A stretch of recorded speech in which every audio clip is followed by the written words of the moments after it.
does that mean, believe in Harry Potter? We love it. And it's a joke. They're joking. Oh, is it? It's a joke. No, so like, do you guys believe in God at all, or you don't believe in God at all? Can I ask you like what you believe in, if you don't mind? Science. Scientists. Okay. You're scientists. Scientists. We study. Or you study engineering. Okay. So more sort of science based, right? Yeah. And do you not think that perhaps when we even look at science, many of the questions perhaps that science puts forward actually point perhaps more towards some form of a creator, a beginning, rather than something just happening sort of from nothing? Do you not see it that way? That's a valid point. I just think that it might point towards that, but since we can't really know, it's kind of a bad idea to just assume or just believe. Do you know why you can't know? That's something we don't really have any proof of. No, but do you know why you can't know? Because in science you have the problem, I believe, of naturalism. That you assume everything has a natural explanation. So when you cannot find a natural explanation for the cause of the universe, you're forced to say you don't know. Now the bigger problem you have as following science on its own is that if indeed there is a creator, which there could possibly be, science can never recognize it because science doesn't have the capability to recognize the supernatural.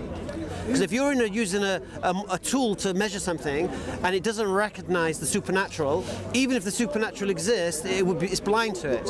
Yeah, it will always try to give some kind of natural explanation or say it doesn't know. Yeah. So if a miracle occurs, for example, you're never going to concede it was supernatural. You're always going to try and find an explanation. And this is why in the Quran Allah says this: if Allah was to appear in front of you in the sky now, right, and say, "I am God," well, it's you, yeah, right? You wouldn't believe. Do you know why you wouldn't believe? Because as following the methodology of science, you will fish for a rational explanation. So you'll see that in the sky, you think, okay, what else could it be other than the supernatural? So you'll start thinking of satellites and projectors and all of this stuff. Or maybe we drug your teeth. Do you get me? Because if you're using a tool that can never recognize the supernatural, you will always fish for something. Your assumption that it can't recognize. No. No.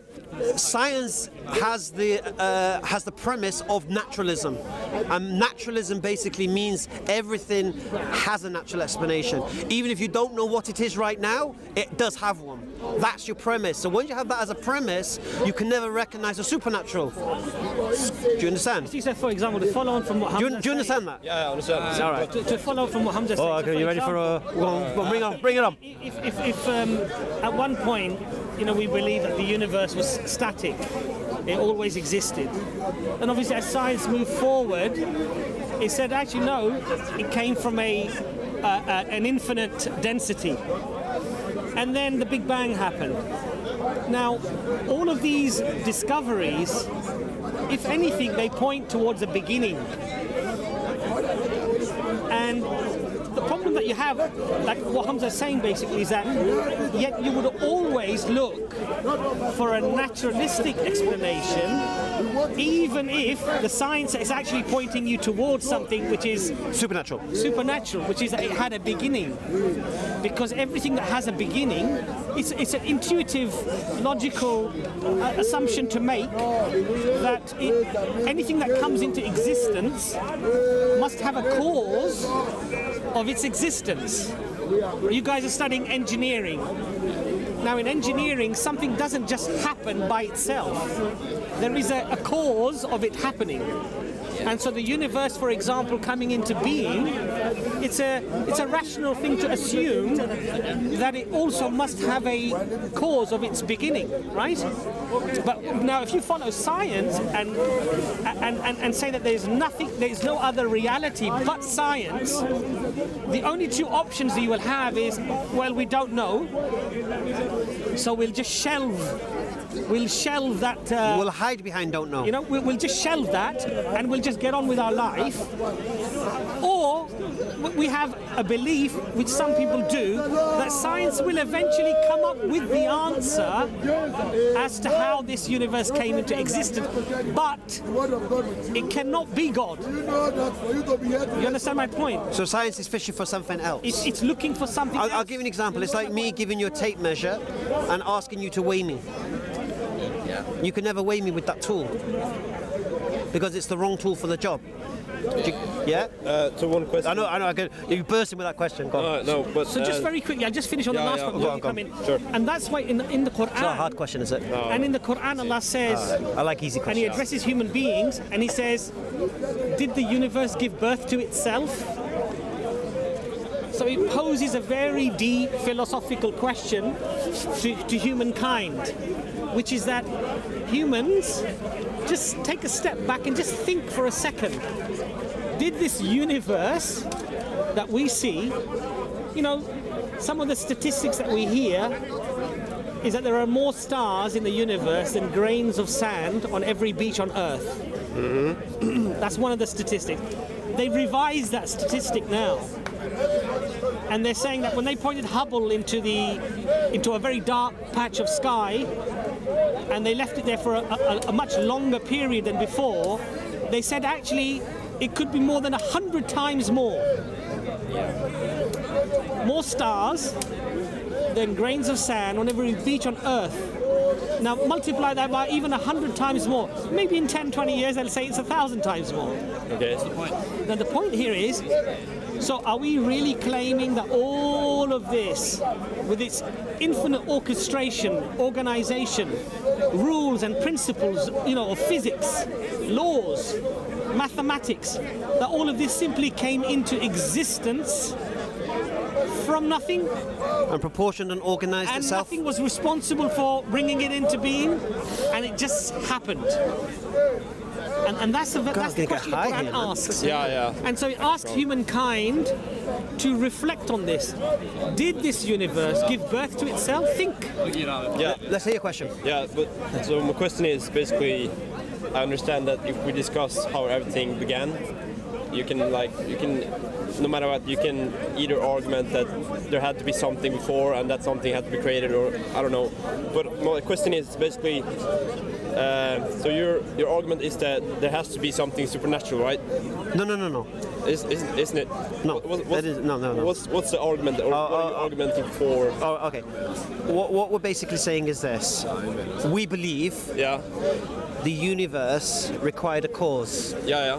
And there's nothing natural that we can imagine was capable of doing that. Yeah. Okay. Of course, yeah. And we also believe that cause, by necessity, needs to be uncaused. Okay. By necessity, because if the cause of the universe is caused, then that cause will also require a cause, and then that cause will require a cause, and then it will have the problem of infinite regression. Yeah. And if you have infinite regression, you'll never have a universe. So we need a kick-off point, a start point. All right. Yeah. So the cause of the universe needs to be uncaused. Yeah. So we believe that the universe had a beginning, which therefore required a cause. Yeah, I understand. Yeah. Right? And that uncaused cause requires consciousness. Yeah, because it decided when to create the universe, because the universe is not infinite. Okay.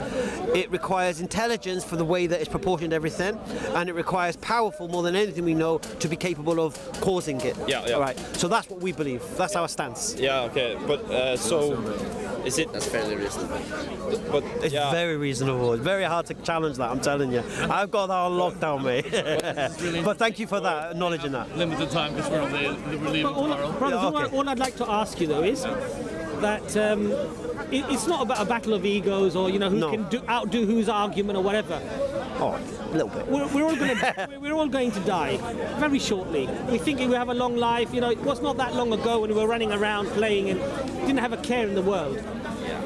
And after we go, as Muslims, we believe that we will have to stand in front of Allah, in front of God, the same God of Abraham, the same God of Moses, the same God of Jesus, peace be upon them all, and the same God of Muhammad, peace be upon them. They all said the same thing, that you will face Allah, you will face God, and you will have to account for the life that God gave you, the health that God gave you, the sight that God gave you, and Allah will question you on that day. And so, if I'm right, if Hamza is right, then our conversation has a very deep, fundamental meaning. If we're wrong, of course, you could argue that it doesn't matter. But if it doesn't matter, then Islam only encourages you to do that which is good anyway. That's the beauty. To live a wholesome life. You know that. To be loyal, to be... Can I just say something? Yeah. Because basically people ask me, what if there's no Sky Daddy, right? They say, what if there is no God, and you're worshipping something that's not there, and when you die, there's nothing. Then you lose. That's what they say. I say, look, let's imagine that's right, because you guys are all atheists, I would say, right now, yeah? Agnostics, atheists. Yeah. No Christians amongst you, is there? Atheists, yeah. Any pagans? Any Vikings? Come on, Viking. They're Harry Potter. Odin. All right. Anyway. Right. Anyway. Oh yeah, pagans. Yeah. Right. So I lost my train of thought. So right. So let's imagine you're correct, and when we die, there's nothing. It's all the end. Job done. All right. Nobody loses because nobody knows. Because we're not going to know. We're going to be dead. All right. If we're right. Now, in that sense, you could then say we're wrong because we've been following God and worshipping an invisible entity that's not really there, okay? You accept that? But here's the principle, you see. By worshipping God, I have to obey God, yeah? By obeying God, I have to follow God's guidance. Now, who benefits from that guidance? Me. I don't do alcohol, I don't do drugs, I don't sleep around, I don't deal in interest, I don't gamble. All the things that are causing problems in society, I'm protected from, yeah? And I have values to pass on to my children. Would you agree? Yeah. Of course, a healthy, clean living life. Right. No, you don't. We don't have much time. All right. But I want to hear your question, because you're going to ask a question. I locked it down though, but go on, ask the question. It's a really, wait, it's a real quick question, but I can only accept like a 5-second answer. So my question is basically, you're kind of, you're a Muslim and everything. So my question is, I believe there's probably been 10,000 religions, something more, something less in the world, right? So why would your religion kind of be the correct? Allahu Akbar. I don't want an answer. No, I'm just leaving now. No, I'm going to leave that. I'm going to give you an answer. I'm going to give you the answer. I'm going to very quick, yeah? Very quick. Thanks. No, we going? Yeah, we got 2 minutes. No, I'm going to give. We got 2 minutes to make the 2. Okay. All right, let me make it easy for you, very quickly, right? Belief is the acceptance of something to be true without proof. And to accept a belief, you need to question the reasons for it. You know, take a Quran. Take a Quran, man. Take a Quran, man. Don't be afraid. They'd rather read Harry Potter. So there we have it. Our Norwegian friends have left. Maybe. They refuse to say the Quran, but they read Harry Potter. Work that out for yourselves.